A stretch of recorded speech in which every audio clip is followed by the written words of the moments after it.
Well, more concerning news just continues to happen in the world of DC for their movies. So first, we start to hear that The Flash is getting a page one rewrite, and now Ben Affleck is not directing the Batman, and now we hear today that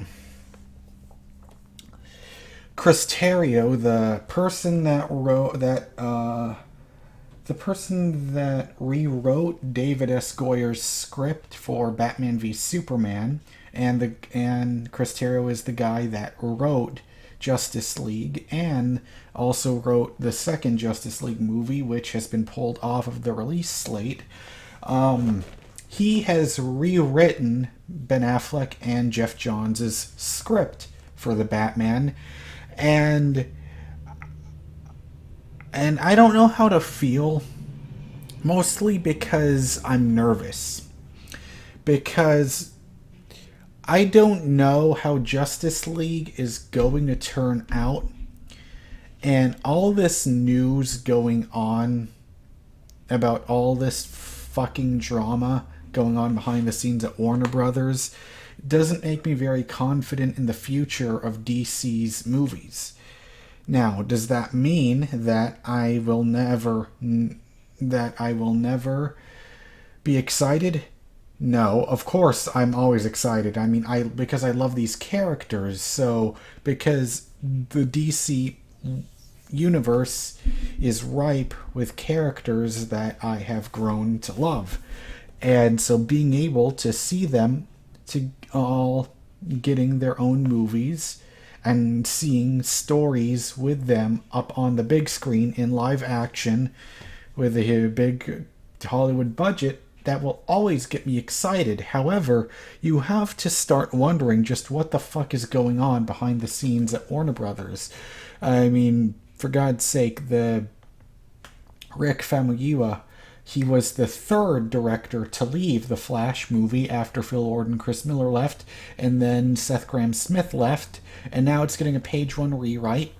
So it's like we don't know what the hell's going on over there, and it's just, I'm going to get a lot of hate for this, for saying what I'm about to say, but I don't fucking care. I'm going to say it. Right now, the DCEU movies are like the Nintendo of the comic book movie industry. I said it. That's because with Nintendo, you want to be excited, but you never, of course, it's all in my opinion, but you never truly feel satisfied with what you're getting. Like, for example, you want to be excited about the Nintendo Switch, and then you see that PlayStation and Xbox are doing this paid online thing, and they give you a free game every single month. And you get to keep that free game every single month. I mean, you get to keep that free game as long as you stay subscribed to PlayStation Plus or Xbox Live Gold. But even then, I think you don't have to stay subscribed to Xbox Live Gold. I think as long as you just download it, as long as it's free and you're subscribed, you get to just keep it forever, I think is what's the case going on over there. However, with Nintendo, even though they've seen their competition already do it, they decided to do something stupid and just say, oh, you do not get to keep that free game. That game is only free for 1 month. Fuck that shit. That's exactly like what's going on with DC and their movies at their division at Warner Brothers. Because it's like you want to be excited, and then, oh, wait a minute. No, the Batman v Superman wasn't that great. Shit. Pacing issues didn't make any fucking sense. The theatrical version, we had to wait a few months to get the goddamn Ultimate Edition, so we had to buy the fucking movie again just to see what the added 30 minutes did, and it did fix the movie, but I still felt burned by it. Then we have Suicide Squad, which is a movie that's all over the fucking map, and it's like, ugh. Yes, not satisfying. You get the extended cut, which adds only about 3 or 2 scenes with Joker and Harley. What the fuck? And it's like, Marvel, you know, and now that I say this, all the fucking DC fuckboys are going to attack me for simply saying that objectively Marvel is more reliable and more consistent as a studio. I think that is pretty fair to say. It's a fact that Marvel Studios, their movies are way more consistent. Because, like, especially on a production standpoint, because, for example, when they say, we're making this movie, it comes out. When Warner Brothers says, hey guys, we're making a Flash movie. Oh, nope, sorry, you gotta wait a bit longer. Oh, hey, we're going to make a Shazam movie, and The Rock is going to be playing as Black Adam. Oh, wait, no, sorry. The Rock is Black Adam will have his own movie first, and then Shazam is going to have his own movie after that Black Adam movie comes out, but Black Adam is not going to be in the Shazam movie. So, I mean, and it also annoys the fuck out of me too, because when you hear about how Warner Brothers, they get called a director's studio because, you know, they have directors that have been working with them for many years, like Clint Eastwood and George Miller. But after all the shit that's been going on with, well, like even way back when Michelle McLaren was supposed to direct Wonder Woman, and she didn't get, and then it's like, why would, that's my problem with that's going on with Warner Brothers. They announce shit way too early before they fully get the ball rolling on a project. That's the big issue here. They announce news way too fucking early, and they are too fucking reactionary instead of trusting their fucking gut. They said, everyone thought that Batman v Superman was way too dark, so we need to lighten up Suicide Squad. Now, of course, we don't know exactly what happened. We probably never will know what happened.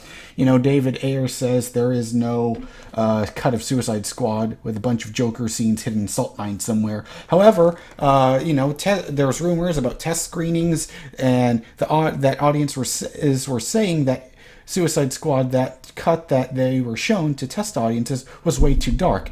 However, we don't know. We think that might have been David Ayer's vision for the movie, and he's just staying quiet and just saying, just to look good, that just to not start any beef with Warner Brothers by saying, oh, no, the cut of the movie that was released, that is the cut I always intended. I don't know who to believe anymore, because Warner Brothers, with all this fucking bad news going around about production with their DC movies, it makes it very hard to trust anything going on around there. You know, it's like, just hold your goddamn horses and wait until you are actually getting a goddamn movie in production to announce your fucking shit that's going on, instead of saying years in advance. It's so frustrating as a fan of DC that we have to go through this. I mean, do you think I enjoy having to talk about my disappointment going on? You think that's fun for me? It's not. It's fucking heartbreaking, because DC for me represents me coming of age. You know, it represents the summer of 2011 when Blockbuster was going out of business, they were handing out free, like you rent one movie and you just keep on returning it and trading it in for another one for free for like several months before they eventually closed down. And what I did there was I rented all the DC animated movies. And I fucking loved them. And that is when I started to really appreciate DC. Because I didn't know anything, really, about DC. I mean, frankly, I didn't know anything about Marvel either. But I guess you could say DC's worlds, they were the universe, they were the worlds that I started to really enjoy. I started to understand the characters and where they came from and how they all connected and all that. And so, I was 17, and when I started to really appreciate them, and that's when I started to go back and I watched Batman the Animated Series for the first time, and Superman the Animated Series, and Justice League Unlimited, and I just loved all of those. So it's like, if they're able to do that for their animated shows and they've already made it work, what's the fucking issue here? And, I guess it's because they have to dumb it down for a wider audience. But look at the great job that Marvel's been doing. I mean, do you think Marvel is dumbing it down?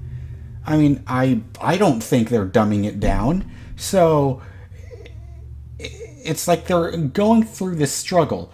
Do we just try to appeal to mass audiences, or do we try to appeal the fuckers like MrGamingGuitarist that just want a truly great movie? Because trying to appeal to both sides has become their Achilles heel. And that's why we walk away so fucking unsatisfied after we see these DC movies. I walked away unsatisfied with Man of Steel, unsatisfied with BVS, unsatisfied with Suicide Squad. And, I want to be excited for Wonder Woman. I want to be excited for Justice League. But after this track record, I don't fucking know anymore.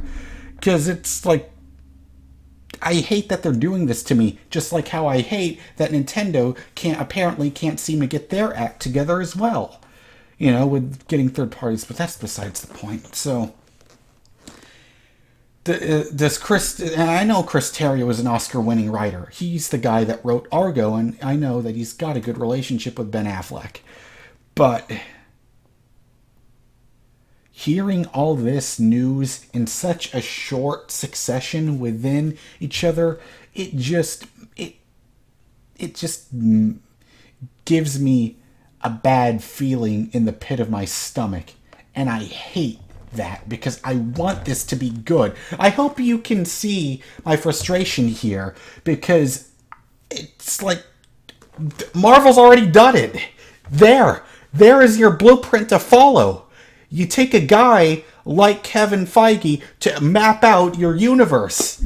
And yet, in here, it feels like a bunch of fucking suits that don't respect the fucking source material, and they're just saying, no, we're going to make this change, and now we're going to get this change. Oh, you're not going to direct this movie anymore, so we're going to do this, and no, fuck this, and we're going to get this writer now, fuck that writer, it's like, we're hearing this, like, kerfluffle nonstop, over and over and over and over and over and over again, and I just want it to end. And Warner Brothers, please, for the love of fucking God, get your fucking